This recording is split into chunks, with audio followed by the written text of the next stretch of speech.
തൃശൂർ പുതുക്കാട് നവജാത ശിശുക്കളുടെ കൊലപാതക അന്വേഷണത്തിൽ നിർണായക കണ്ടെത്തൽ. അനീഷയുടെ വീട്ടിലെ പരിശോധനയിൽ ആദ്യ കുട്ടിയുടെ അസ്ഥി കണ്ടെത്തി. ഫോറൻസിക് DNA പരിശോധനകൾ ഉടൻ നടത്തും. യുവാവിന്റെ വീട്ടിൽ രണ്ടാമത്തെ കുഞ്ഞിന്റെയും മൃതദേഹത്തിന്റെ അവശിഷ്ടങ്ങൾ ലഭിച്ചു. വള്ളിക്കുളങ്ങര പോലീസ് സ്റ്റേഷൻ പരിധിയിലെ ശാസ്ത്രീയ പരിശോധനയും തെളിവെടുപ്പും പൂർത്തീകരിച്ചു. ലെവിൻ കെ വിജയനോട് തൃശൂരിൽ നിന്ന്. ലെവിൻ, ഇനിയിപ്പോൾ ഈ DNA ഫോറൻസിക് പരിശോധനകൾ കൂടി നടത്തേണ്ടതുണ്ട്. അതിനുശേഷമായിരിക്കും ബാക്കി നടപടികൾ, അല്ലേ?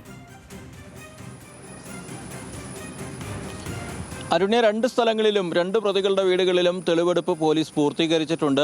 രാവിലെയായിരുന്നു വെള്ളിക്കുളങ്ങര നൂലുവള്ളിയിലെ അനീഷയുടെ വീട്ടിലെത്തി പോലീസ് സംഘം തെളിവ് ശേഖരിച്ചത്. അതിനുശേഷം അതിവേഗത്തിൽ തന്നെ ആ തെളിവ് ശേഖരണം പൂർത്തിയാക്കി. അവിടെ നിന്നും ആദ്യ കുഞ്ഞിൻ്റെ അസ്ഥിയുടെ കഷ്ണങ്ങളടക്കമാണ് അന്വേഷണ സംഘത്തിന് തെളിവായി ലഭിച്ചിട്ടുള്ളത്. അതിനുശേഷം വീണ്ടും ആമ്പല്ലൂരിലെ നെന്മണിക്കരയിലുള്ള ഭാവിൻ്റെ മുഖ്യപ്രതികളിൽ ഒരാളായ ഭാവിൻ്റെ വീട്ടിലെത്തി പോലീസ് തെളിവെടുപ്പ് നടത്തി. അവിടെ തോട്ടിലുണ്ടായിരുന്ന വെള്ളം മോട്ടോർ ഉപയോഗിച്ച് വറ്റിച്ച് പ്രതിയെ സ്ഥലത്തെത്തിച്ച് പ്രതി കാട്ടിക്കൊടുത്ത സ്ഥലത്ത് കുഴിയെടുത്ത് പരിശോധിക്കുകയും ഈ ചെളി നിറഞ്ഞ ഈ മണ്ണ് കഴുകി അതിൽ നിന്നും അസ്ഥികൾ കണ്ടെടുക്കുകയുമായിരുന്നു. ഈ രണ്ട് സ്ഥലങ്ങളിൽ നിന്നും അസ്ഥികളുടെ കഷണങ്ങൾ പോലീസിന് കണ്ടെടുക്കാനായിട്ടുണ്ട്. അതുകൊണ്ട് തന്നെ പ്രതികളുടെ മൊഴിയിൽ പ്രകാരമുള്ള കൊലപാതകങ്ങൾ നടന്നിട്ടുണ്ടെന്നും കുട്ടികളെ കുഴിച്ച് മൂടുകയും അസ്ഥി പിന്നീട് എടുക്കുകയും ആ കുഴിയിൽ നിന്ന് എടുക്കുകയും ചെയ്തു എന്നുള്ള വിവരത്തിന് ഔദ്യോഗികമായ തെളിവുകൾ സഹിതമുള്ള സ്ഥിരീകരണം പോലീസിന് വരുത്താനായി. ഇനി ശാസ്ത്രീയ തെളിവെടുപ്പിന്റെ സമയമാണ്. DNA പരിശോധനയും ഫോറൻസിക് പരിശോധനകളുമാണ് ഇനി നടത്തേണ്ടതുള്ളത്. അതോടൊപ്പം തന്നെ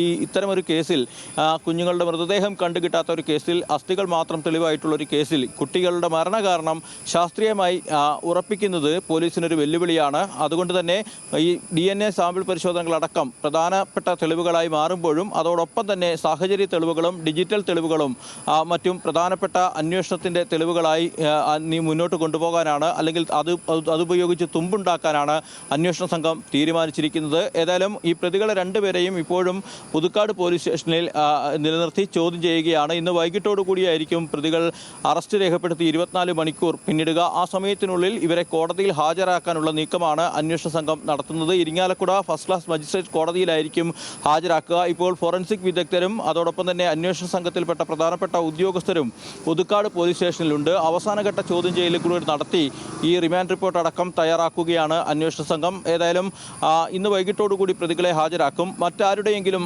ഇടപെടൽ ഈ കേസിൽ പ്രതികൾക്ക് സഹായമായിട്ടുണ്ടായിട്ടുണ്ടോ എന്നതടക്കമുള്ള കാര്യങ്ങൾ അന്വേഷണ സംഘം പരിശോധിക്കുന്നുണ്ട്.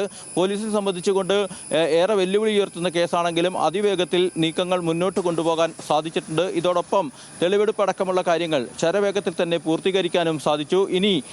ഇനിയുള്ളത് വെല്ലുവിളി നിറഞ്ഞ കാര്യമാണ്. ഈ തെളിവെടുപ്പ് ശേഖരണത്തിൻ്റെ ഭാഗമായി ശാസ്ത്രീയ പരിശോധനകളുടെ ഫലം കൂടെ ലഭിക്കേണ്ടതുണ്ട്. അതിന് സ്വാഭാവികമായി ഈ സാമ്പിളുകൾ അയച്ചാൽ കുറച്ച് താമസമുണ്ടാകും. പക്ഷേ ഏറ്റവും വേഗത്തിൽ തന്നെ ആ റിസൾട്ടുകൾ ലഭിച്ചതിന് ശേഷം തുടരന്വേഷണത്തിൻ്റെ ഭാഗമായുള്ള മറ്റ് നടപടിക്രമങ്ങളിലേക്കും പോലീസ് അന്വേഷണത്തിൻ്റെ ഭാഗമായി കടക്കുന്നുണ്ട്. ഏതായാലും ഈ വെളിപ്പെടുത്തൽ നടത്തിയ ഭാവിൻ്റെ ഒരു നിമിഷത്തെ അല്ലെങ്കിൽ ഒരു സമയത്തെ ഒരു പശ്ചാത്താപമോ അല്ലെങ്കിൽ ഒരു മനപ്രയാസമോ ആണ് ഈ കേസിൽ. ആരും അറിയാതെ കുഴിച്ചു മൂടപ്പെട്ടു പോകുമായിരുന്ന രണ്ട് കുഞ്ഞുങ്ങളുടെ മൃതദേഹവുമായി ബന്ധപ്പെട്ട, അവരുടെ ജീവനുമായി ബന്ധപ്പെട്ട ഏറ്റവും ക്രൂരമായ ഒരു കുറ്റകൃത്യം വെളിച്ചത്ത് കൊണ്ടുവന്നത്. അതിൻ്റെ തുടരന്വേഷണത്തിൻ്റെ ഭാഗമായി മറ്റ് വശങ്ങൾ കൂടി പരിശോധിച്ച് അതിവേഗത്തിൽ കുറ്റപത്രം സമർപ്പിക്കാനുള്ള തയ്യാറെടുപ്പിലാണ് അന്വേഷണ സംഘം. ഏതായാലും തൃശൂർ റൂറൽ SP ഇവിടെ ഇല്ല. ഇന്ന് അദ്ദേഹം തിരുവനന്തപുരത്ത് DGPയുടെ വിടവാങ്ങൽ ചടങ്ങുമായി ബന്ധപ്പെട്ടുകൊണ്ട് തിരുവനന്തപുരത്തേക്ക് പോയിരിക്കുകയാണ്. അദ്ദേഹം കൂടി മടങ്ങി വന്നതിന് ശേഷം പോലീസിൻ്റെ ഭാഗത്തു നിന്നും ഈ കാര്യത്തിൽ കൂടുതൽ ബ്രീഫിംഗ് ഉണ്ടാകുമെന്നാണ് പ്രതീക്ഷിക്കപ്പെടുന്നത്. ഏതായാലും സമൂഹ മനസാക്ഷിയെ ഞെട്ടിച്ച ഒരു കൊലപാതക കേസിൻ്റെ ചുരുൾ അഴിക്കാൻ പോലീസ് അശ്രാന്ത പരിശ്രമം നടത്തുന്നു. ഇതിനോടകം തന്നെ ഈ കേസുമായി ബന്ധപ്പെട്ട പ്രധാന വിവരങ്ങൾ പുറത്തു കൊണ്ടുവരാനായി എന്നുള്ളതും അന്വേഷണ സംഘത്തിൻ്റെ നേട്ടമാണ്. അരുണ്യ.